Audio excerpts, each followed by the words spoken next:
नमस्कार, study IQ IAS Hindi platform पर आपका स्वागत है। दोस्तों, आज हम लोग मुद्दे की बात कार्यक्रम में चर्चा करने वाले हैं भारत की राष्ट्रीय सुरक्षा से संबंधित एक बेहद महत्वपूर्ण कदम उठाए जाने के संदर्भ में। यह कदम क्या उठाया गया है और इसमें क्या कुछ महत्वपूर्ण बातें हैं, आज हम इसको एक एक करके डिस्कस करने वाले हैं। सामने आप पैनल पर देख रहे होंगे, एक मिसाइल सिस्टम के बारे में जानकारी दी गई है और यह मिसाइल सिस्टम क्या है? VSHORAD यानी वी-शोराड मिसाइल सिस्टम। वी-शोराड का मतलब क्या होता है? इसका मतलब होता है very short range air defence missile system. देखो, इसके नाम से ही आप कुछ समझ पा रहे होंगे कि यह जो मिसाइल सिस्टम है बहुत ही कम दूरी में एयर डिफेंस करने में सक्षम है। ठीक है, और इस लिहाज से इसकी उपयोगिता बहुत ज्यादा हो जा सकती है। साथ ही यह भारतीय सेना को माउंटेन वारफेयर के लिए अच्छे से तैयार कर सकता है, यानी कि पर्वतीय इलाकों में युद्धक स्थिति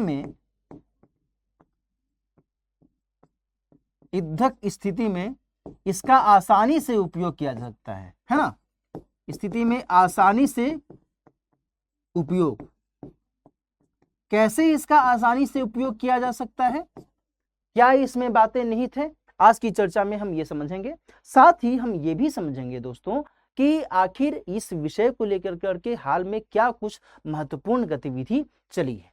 ठीक है, आइए इसको हम एक एक करके समझते हैं। देखो, यहाँ पर एक चित्र के माध्यम से इस मिसाइल डिफेंस सिस्टम के बारे में दर्शाया भी गया है। डिफेंस एक्सपो में, यानी कि रक्षा प्रदर्शनी में 2014 में रक्षा प्रदर्शनी में इसको दर्शाया भी गया था और इसमें एक ट्राइपॉड का इस्तेमाल किया जाता है ना? ट्राइपॉड पर इसको आसानी से रख कर करके और इसको इस्तेमाल में लाया जा सकता है और इसमें किसी भी स्तर पर कोई ज्यादा इफ बट की स्थिति नहीं होती है। ठीक है, अच्छा, इस मिसाइल प्रणाली को तैयार किसने किया है? इस मिसाइल प्रणाली को DRDO के माध्यम से तैयार किया गया है। ध्यान रखिएगा कि यह जो मिसाइल प्रणाली है यह IR होमिंग बेस्ड है। IR होमिंग एक गुण है ना? यह गुण, यह प्रॉपर्टी क्या दर्शाती है? यह दर्शाती है कि इसमें इंफ्रारेड किरणों का पता लगाते हुए और उनको ट्रैक करते हुए और जहां पर भी दुश्मन का इक्विपमेंट है, जहां पर भी दुश्मन का हथियार है, उसको तहस नहस किया जा सकता है इस मिसाइल सिस्टम के द्वारा, है ना? और इसीलिए इसको कहा गया है IR होमिंग, यानी कि उसके घर में पहुंच करके, दुश्मन देश के घर में पहुंच करके और सीधा टारगेट को ही यह लक्ष्य करता है ना? और यह किसका अनुसरण करता है? तो उस टारगेट, ध्यान से समझना कि उस टारगेट से जो इंफ्रारेड रेज निकलती हैं, जो अवरक्त किरणें निकलती हैं, उसी का पीछा करते हुए ये जो मिसाइल सिस्टम है वहां तक पहुंच सकता है और उसको तहस नहस कर दे सकता है। इसी कारण से इसको IR होमिंग मिसाइल सिस्टम के तौर पर भी जाना जाता है। ध्यान रखिएगा दोस्तों, इससे पहले भारत ने रूस से ईगला एस, है ना, ईगला एस मिसाइल सिस्टम, जो कि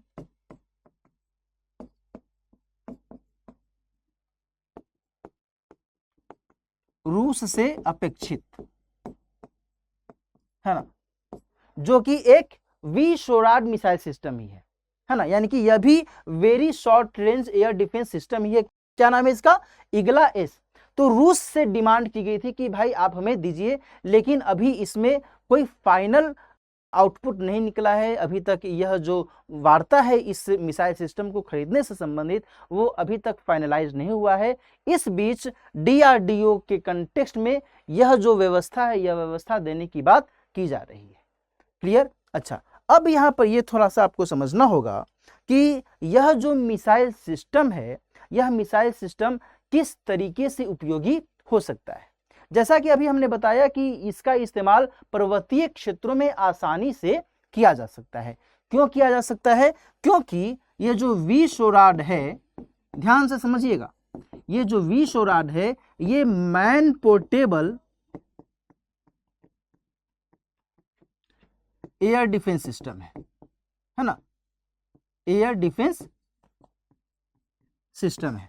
यानी कि इसको आसानी से एक व्यक्ति जो है एक जगह से दूसरे जगह ले जाया सकता है, क्योंकि इसका वजन अपेक्षाकृत कम है। 20-25 किलोग्राम का इस मिसाइल का वजन होता है। ट्राइपोड का भी वजन लगभग इतना ही होता है और इसको आसानी से पर्वतीय इलाकों में तैनात किया जा सकता है और वहां पर इसका इस्तेमाल बेधड़क किया जा सकता है।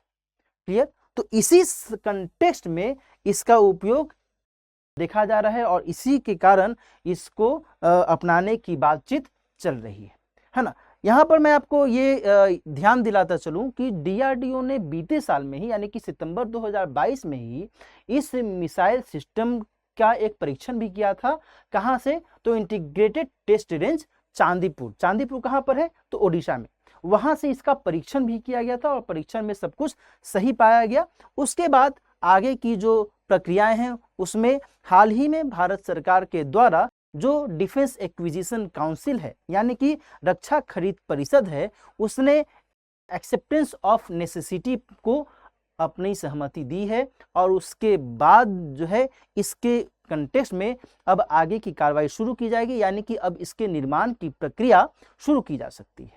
क्लियर? तो यहाँ पर कुछ चीजों को आपको ध्यान में रखने की आवश्यकता है कि यह जो DAC है ना, जिसकी चर्चा अभी हम कर रहे हैं, डिफेंस एक्विजिशन काउंसिल, यह किसके अंतर्गत काम करता है?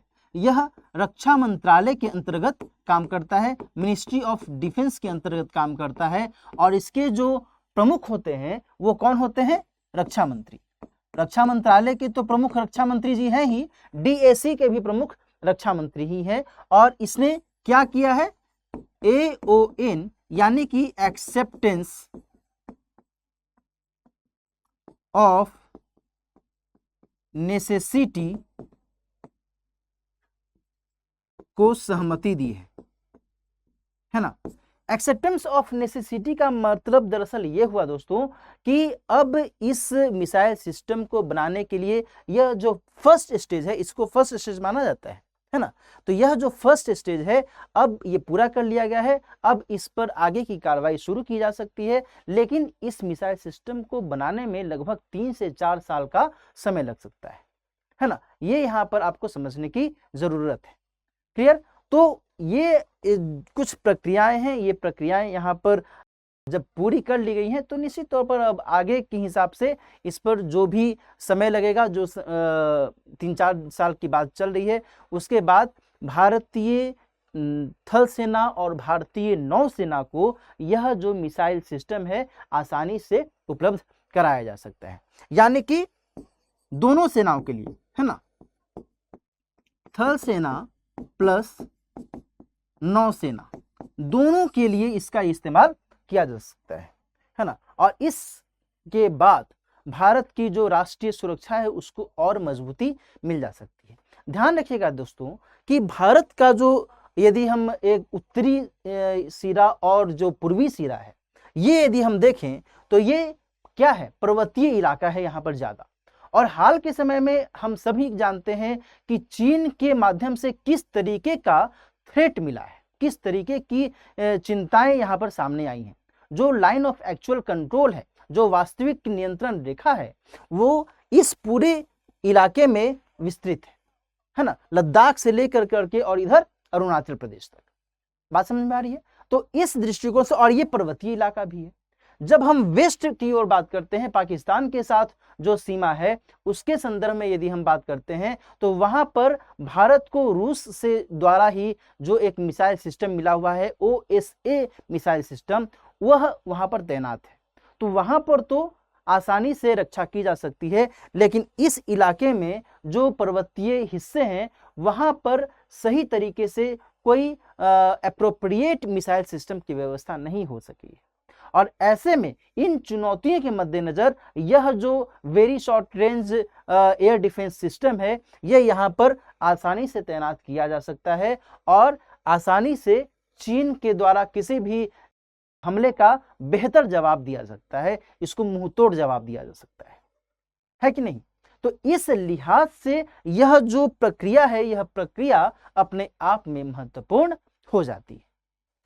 तो इस तरीके से आज की चर्चा में हमने विस्तार से समझने की कोशिश की कि जो हाल के समय में डिफेंस एक्विजिशन काउंसिल के द्वारा जो एक कदम उठाया गया है, जो सहमति दी गई है इस मिसाइल सिस्टम को लेकर करके, यह सहमति भारत की राष्ट्रीय सुरक्षा के दृष्टिकोण से कितनी अधिक महत्वपूर्ण हो सकती है।